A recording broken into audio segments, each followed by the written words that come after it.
इधर बलि के मन में भाव उत्पन्न हो गया। शुक्राचार्य जी को बुलाए, बोले गुरु जी ये बताओ, अब देवता तो सारे अमर हो गए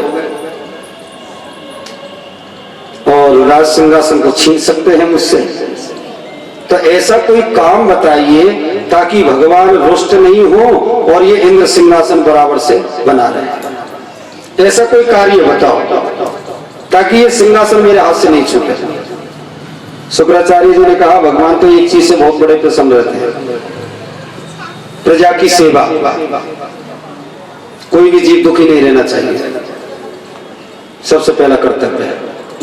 जो जीव दूसरे के दुख को अपना दुख समझता है ना, परमात्मा सदैव उस पर कृपा बनाए रखते हैं।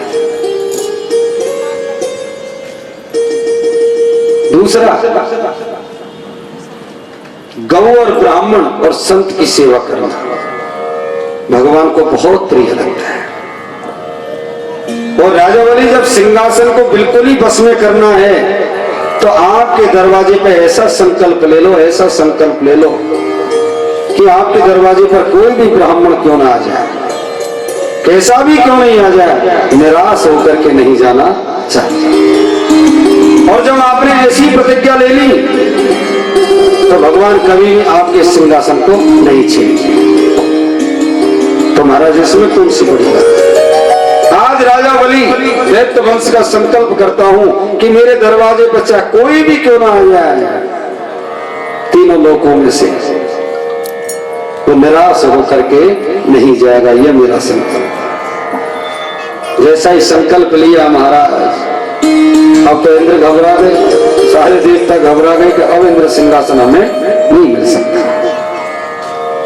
भाई नौकरी से तो जब ही हटाया जाएगा जब फॉल्ट होगा, कुछ गड़बड़ी करेंगे। मास्टर जी को सस्पेंड कब किया जाता है, ड्यूटी नहीं जाएंगे जब करेंगे, या कुछ 420 का काम होगा तब करेंगे। कोई भी अधिकारी हो तभी तो हमारा सस्पेंड होता है। अब अपने आप थोड़ी हटा दिया जाता है उसको। तो भगवान की नजरों में सेवा हो रही है, लोगों के ऊपर दया हो रही है, गौ संत ब्राह्मण का सम्मान मिल रहा है, तो फिर सिंहासन से क्यों हटाया जाए? नहीं हटा सकता। देवताओं भगवान के पास पहुंच गए, भगवान से जाकर कहने लगे प्रभु हमें तो सिंहासन दिलाइए। बोले नहीं नहीं, कोई गलती नहीं है तो नहीं हटा सकते। तो प्रभु फिर हम ऐसे ही समय का इंतजार करो और भगवान का भजन करो। देवताओं जब तुमको पद मिल जाता है ना तो भजन करना बंद कर देते हो। भगवान कहते हैं देवताओं से, मनुष्य जब आपको शांति मिलती है तब तो भजन बंद, और जब दुख मिलता है जब भजन चालू। उन दैत्यों ने इतनी तपस्या करी है कि अपने शरीर को शरीर नहीं समझा, मात्र हड्डियां रह गई हैं, ढांचा रह गया है भजन करते करते। और जब उनको वरदान मिलता है तो देवताओं आपको दुख होता है।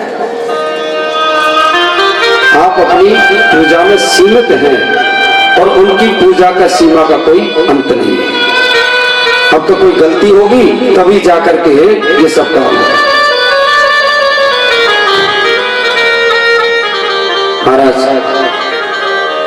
काफी समय तक राजा बलि ने राज्य किया। सारे देवता महाराज भजन करने में लग गए, भगवान नारायण को भजन करते हैं। भगवान देवताओं के भजन से प्रसन्न हो गए। फिर देवता अंतिम बार भगवान नारायण के पास गए तो नारायण ने कहा चिंता मत करो, अब समय आ चुका है। आज से ठीक 2 दिन के बाद में हम अवतार लेंगे। देवता महाराज अपने अपने सुधाम को प्रस्थान कर गए। इधर अदिति ने कश्यप जी महाराज जी से कहा, बोले महाराज देखो हम सभी बहनों के पुत्र संतान हैं, लेकिन मेरे कोई संतान नहीं, और जो मेरे पुत्र हैं ना देवता, वो सब इधर उधर बेरोजगार होते हुए फिर रहे हैं। कोई सिंहासन नहीं, कोई पद नहीं, कोई कहीं आसन नहीं, कुछ नहीं। महाराज आप कृपा कीजिए ना, हमें ऐसी संतान दीजिए, ऐसी संतान दीजिए जो सारे देवताओं से जितने भी हमारे पुत्र हैं सब विजयी हो जाए। कश्यप जी महाराज जी ने कहा देवी ऐसी ही संतान आपको होगी, लेकिन एक कार्य करना होगा। यथोत्सर्येष आत्मानां लोकानां ध्याव पृथ्वयोः काल चक्र कदो द्वासो मासानां भुक्तो फाल्गुनः। द्वादश कहते हैं 12 को। मास फाल्गुनः, फाल्गुन का महीना देवी।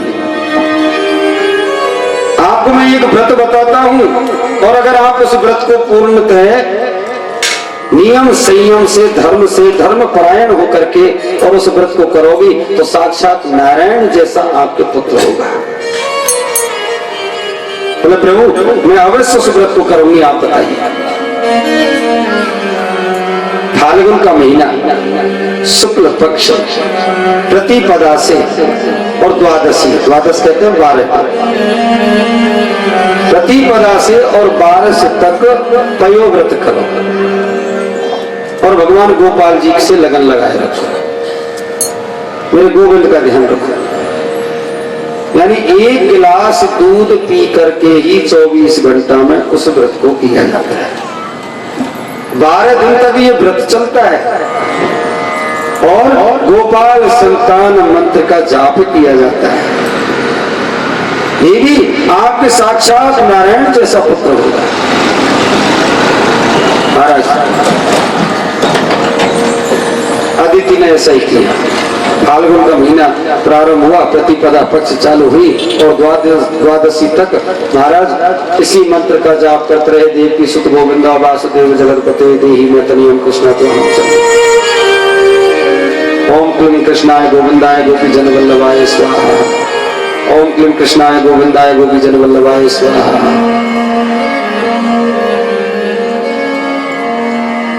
10 दिन हो गए, 11 दिन हो गए। भारत जमीन पर लेटती है, ब्रह्मचर्य का पालन करती है, भगवान के नाम के अलावा किसी से कोई बात नहीं करती है। किसी ने ये भी पूछ लिया ना तो वो फलानी वस्तु कहां पर है, तो इशारे में बता दिया गोविंदाय नमः गोविंदाय नमः गोविंदाय नमः। फिर नेत्र बंद करके फिर जो है, लेकिन भजन करने वाले व्यक्ति को कोई डिस्टर्ब नहीं करता है वो पाप का।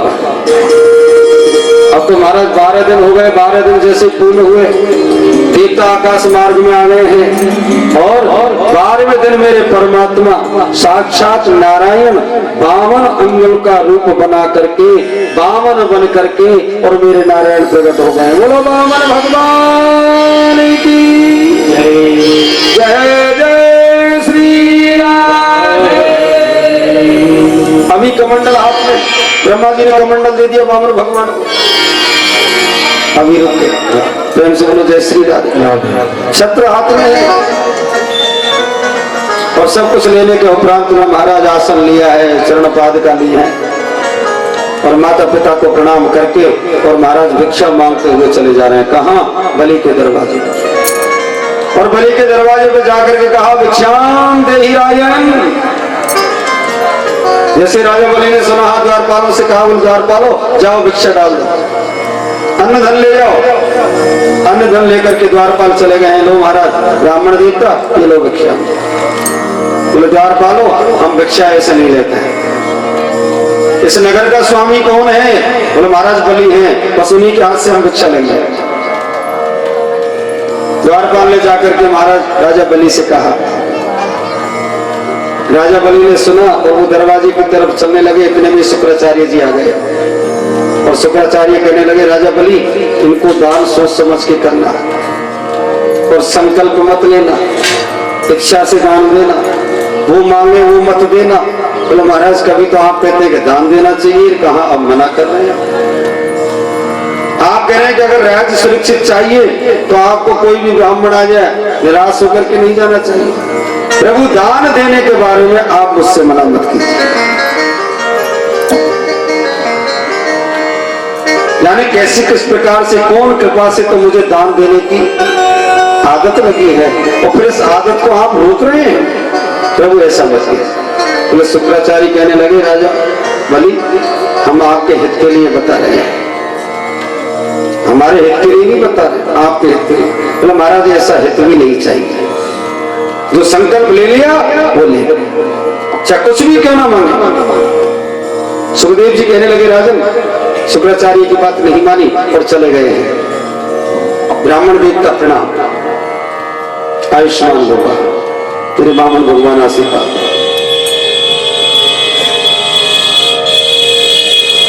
बोले ब्राह्मण देवता आपको क्या चाहिए? राजा बलि हमको जो चाहिए वो हम लेंगे, लेकिन बिना संकल्प के नहीं लेंगे। आपका नियम है देने का और मेरा नियम है संकल्प से लेने का। मैं कोई भी दान बिना संकल्प से नहीं लेता।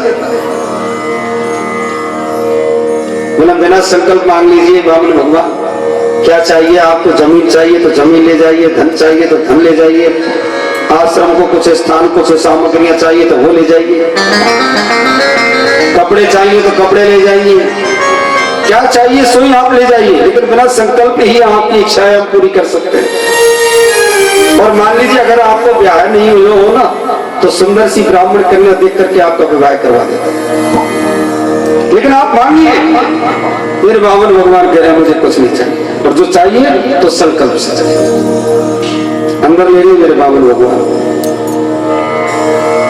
राजा बलि आसन लेने के लिए दौड़े, बामन भगवान ने मना कर दिया। बोले नहीं, हमारा आसन हमारे पास है। तुरंत कांख में से आसन निकाला और नीचे बिछाया। महाराज जी जलपान कराऊं? बोले नहीं, हमारे कमंडल में जल है, हम अपने आप पान करें। जलपान करें, बैठ गए और कहने लगे राजा बलि लाइए हमें दान दीजिए, संकल्प कीजिए। अब संकल्प के लिए जैसे गंगा सागर लेने गए हैं, शुक्राचार्य जी ने कहा राजा बलि ये भगवान है साक्षात नारायण। हाँ, ये साधारण बामन नहीं है, साक्षात नारायण है ये, संकल्प मत लेना। बोले महाराज मैं जो तो संकल्प लेना है, मेरे यहाँ तो बामन बन के आए, चाहे नारायण हो, चाहे गोपाल हो, चाहे शंकर हो, चाहे कोई भी क्यों ना हो, मेरे यहाँ तो क्या बन करके आए? ब्राह्मण यज्ञोपवीतम परमम पवित्रम प्रजापतेयम सहजम पुरस्कार आयुष मग्नम प्रतिमं च शुभ्रम यज्ञोपवीतम बलमस्तु तेजः। जो ब्राह्मण यज्ञोपवीत धारण करता है, यज्ञोपवीत के नियम से चलता है, अगर वो मेरे दरवाजे पर आता है, जो भी संकल्प से लेता है, ये तो मेरे भाग्य हैं। इसलिए गुरुदेव मैं आपकी इस बात से सहमत नहीं। ठीक है मत मानिए राजा बलि, जैसी आपकी मर्जी। अंत में जैसे गंगा सागर उठाया, शुक्राचार्य को फिर आया कि संकल्प को तो चाहे कुछ भी हो जाए, मैं चेला को संकट में नहीं आने दूंगा। और महाराज शुक्राचार्य ने झींगुर का रूप बना लिया, और झींगर का रूप बना करके और गंगा सागर की जो छुट्टी होगा ना नली, वहां जाकर के प्रवेश कर। अब बामन भगवान कह रहे लाइए पानी लीजिए, राजा बलि हाथ में संकल्प लीजिए। अब राजा बलि बार बार में गंगा सागर योग करे पर पानी ना निकले। भगवान बामन कहने लगे राजा बलि अगर देने की मन में नहीं है तो मनाही कर दो ना।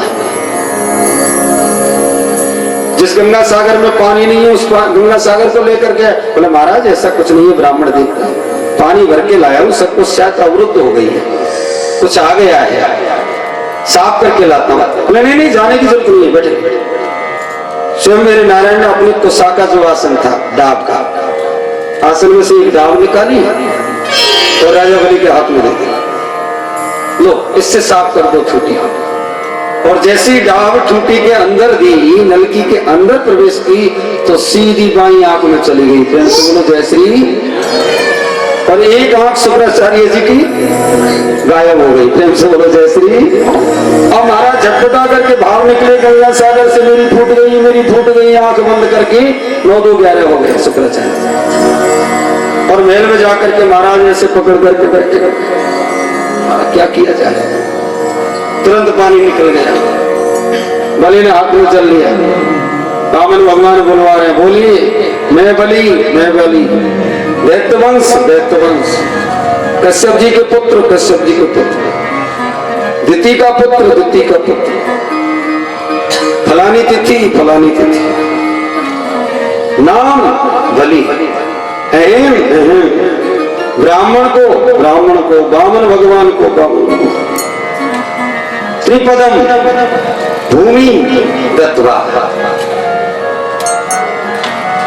3 कदम वामन के पैरों के द्वारा भूमि दान करता हूं। छोड़ छोड़। अब राजा बलि बहुत हंसा। अरे बामन, वास्तव में तुम बामन ही हो। अरे मांगो तो नहीं जानो, बताओ बामन अंगुल के तुम अगर मेरे कदमों से मांगते फिर भी आपको थोड़ी ज्यादा जमीन मिल जाती है ना। स्वयं के कदमों से 3 कदम धरती पृथ्वी माता, अपने ही कदमों से कितनी सी होगी, ज्यादा ज्यादा इतनी सी, छोटी सी तो हो, तुम गोला ही तो हो। यानी पंडित ब्राह्मण देवता तुमको मांगना भी नहीं आता है। और बड़ी जोर से जैसे हंसने लगे, महाराज जब तक तो मेरे बामन लोग विराट रूप बन गए। आकाश में एक पैर चला गया, आकाश से ऊपर चला गया, सप्तलोक में चला गया, ऋषि मंडल में चला गया, अंत में ब्रह्मलोक में पहुंच गए, जहां पर ब्रह्मा जी बैठे हुए। और ब्रह्मा जी के वहां पर जैसे भगवान नारायण का चरण निकलते हुए देखा, अंगूठा देखा, फिर ब्रह्मा जी पहचान गए परमात्मा। कीदम विष्णु पादाष्टकमति विषादा विषमनम प्रणीतम यद प्रेम सुख जगदीशेन विदुषा पठेर्यो वा भक्त्या यत् चरण चेतां समनजो भवेन भोक्त्वा भोगान विसरति चान्ते हरिपदम। हरि के पैर को भगवान ब्रह्मा जी पहचान गया और पहचान करके तुरंत कमंडल लिया और कमंडल से महाराज ब्रह्मा जी चरण को धोने लग गए, अंगूठे को धोने लग गए और उसी जल को कमंडल में रख लिया। और जो कमंडल में भगवान के चरणों तक है, मेरे बामन भगवान का जल है पैरों का, वही तो गंगा बनी। प्रेम से बोलो जय श्री राधा। जो ब्रह्मलोक में स्थापित है, ब्रह्मलोक में जो गंगा स्थापित है उसको मंदाकिनी गंगा कहते हैं। प्रेम से बोलो जय श्री राधा। ब्रह्मलोक में पहुंच गया, फिर दूसरे कदम में पृथ्वी लोक को नाप लिया, रसातल को नाप लिया, तलातल को नाप लिया, महातल को नाप लिया और अंत में पाताल में पहुंचा। अब मेरे भगवान कहने लगे, राजा बलि, राजा बलि, तीसरा कदम कहां पर रखूं? 2 कदमों में सब कुछ दे दिया आपने, आपके पास कुछ बचा ही नहीं। अब राजा बलि, ही भगवान, धन का तो धन गया और साथ में धर्म भी गया। पूरी तो संपत्ति चली गई, संकल्प पूरा भी नहीं हुआ। अब क्या करना होगा? उसी समय महाराज फिर राजा बलि ने याद किए, कौन? गुरु ब्रह्मा गुरु विष्णु गुरुदेव महेश्वर गुरु साक्षात परम ब्रह्म तस्मै श्री गुरुवे नमः। हे गुरु जी महाराज, आप ही इस अंधकार को मिटा सकते हैं। गुरु का कर्तव्य होता है अंधकार से प्रकाश की ओर ले जाना। मेरा जो कर्म था वो तो मैंने कर दिया। अब गुरु जी जब संकट आता है तभी तो आपको याद किया जाएगा। आइए गुरु जी, आपका स्वागत। शुक्राचार्य जी महाराज आ गए। एक आंकड़ा हो गया। बोले क्या हो गया? बोले फूट गई। बोले ये कैसे फूट गई? बोले गंगा सागर की ठूटी में जाके बैठ गो मैं। बोले गुरु जी आपने ऐसा क्यों किया? अरे दान करे कोई आंखें खो गए, दान तो हम कर रहे और आंख तुम्हारी फूट रही है। कभी भी दान करने वाले के बीच में बाजी नहीं मारनी चाहिए। जो दे रहा उसे भैया तेरी मर्जी, लेकिन बहुत से बड़प्पन लेके नहीं तो ज्यादा रहेंगे, कम दे, नहीं ये तो कम है, थोड़े ज्यादा दे। जो ऐसा करता है या तो यही जन्म में है जाएगा कल्याण। आंख को प्रेम से बोलो जय श्री, नहीं तो फिर अगले जन्म में तो भोग नहीं। ताइयों कह रहे होंगे पंडित जी अपनी लगा रहे हैं। मैं कहाँ लगा रहा हूँ? शुक्राचार्य की फूट तो गई, आपके आगे तो आई है। प्रेम से बोलो जय श्री। इसमें कोई शंका नहीं है जी, जो करेगा सो भरेगा। अब तो महाराज शुक्राचार्य ने कहा ठीक है भैया, अपराध हमने किया तो हमने भोग रहे हैं, लेकिन अब कष्ट तुम्हारे ऊपर आ गया है। मैंने मना किया ना कि ये नारायण है। बताओ धन बड़ा होता है या धन को देने वाला बड़ा होता है? मेरे बामन भगवान मुस्कुरा गए। राजा बलि धन का क्या बड़ा, धन बड़ा नहीं होता है, धन को देने वाला बड़ा होता है। जैसे कि हमारे जेब में 1 करोड़ रुपए रखे, 1 लाख रखे, या 10 रुपया रखे या 100 रुपया रखे, और कोई आपसे मांगने आ जाए, भिक्षा मांगने आ जाए, या कोई बहन बेटी जा रही हो, है ना, या कोई भांजो मिल जाए, नवासो मिल जाए, संत मिल जाए, ब्राह्मण मिल जाए, कोई भी मिल जाए, और वो दान की इच्छा रख रहा है, और आपका मन नहीं है तो रुपया अपने आप थोड़ी निकल के जाएगा भाई। जब हमारा मन ही नहीं है तो रुपया थोड़ी निकलेगा जिम्मत है। उसको तो जब हमारा मन होगा तभी ही उस रुपया को निकाल करके हम उसको दान कर सकते हैं। इसलिए राजा बलि दान बड़ा नहीं होता है, दान को देने वाला बड़ा होता है। तो कह दो अपने वामन भगवान से, अभी तो मैं शेष बचाऊं महाराज, अभी तक तो आपने मेरी सारी संपत्ति को नापा है, अभी मैं बाकी हूं, अपना तीसरा कदम मेरे सिर पर रख दीजिए। तुरंत मेरे नारायण ने तीसरा कदम महाराज राजा बलि के सिर पर रख दिया। बोलो वामन भगवान की जय जय श्री, जय जय श्री राधे। मनोज जी कह रहे प्रभु वामन भगवान ने बुला लो, हाँ बुला लो, क्या करें, बड़ा भाव है भाई इनके अंदर, और सेवा भी अच्छी कर रहे हैं, पूरा परिवार ऐसे लगा हुआ है, पहले ही सीधा है। आए गयो चलिया, आए गयो चलिया, आए गयो चलिया, तेरे द्वारे आए गयो चलिया, तेरे द्वारे। बोलिए वामन भगवान की।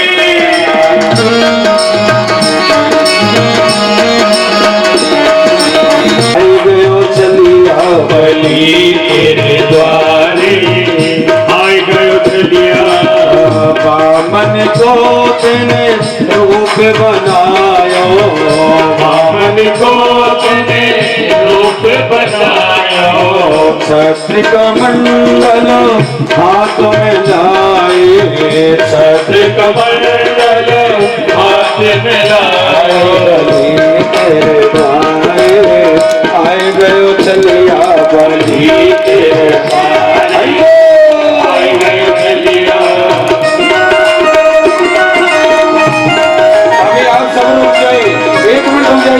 लोग अभी कोई भी नहीं, चलिया आए गयो चलिया, आए गयो चलिया, आए गयो चलिया, बलि तेरे द्वारे आए गयो चलिया। जन के तुम मान घटाए, जन के तुम मान घटाए, मान बढ़ाए, बलि तेरे द्वारे आए गयो चलिया, बलि तेरे द्वारे आए गयो चलिया।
अंगुल को चलो है, मन बावन अंगुल को चलो है।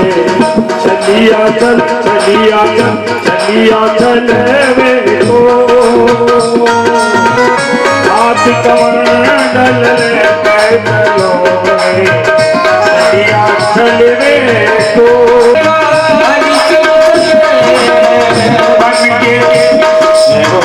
बन के संत बनी को चलो, चलिया चले। महाराज बामन, अब तो आपका संकल्प पूरा हुआ।